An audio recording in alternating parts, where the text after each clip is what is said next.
Sa isang event ni Catriona Gray, bawal na magtanong tungkol sa relasyon nila ni Sam Milby.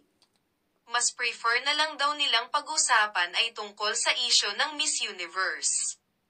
Pero, sa interview ni MJ Marfori, sinabi niyang hindi pa rin daw suot ni Catriona Gray ang engagement ring nila ni Sam Milby.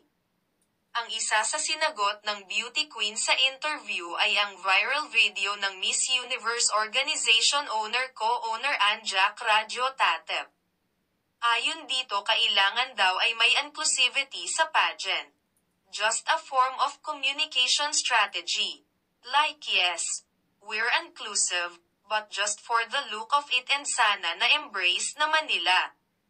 Inclusivity is not a token thing. It is something that needs to be embraced, wika ni Catriona Gray.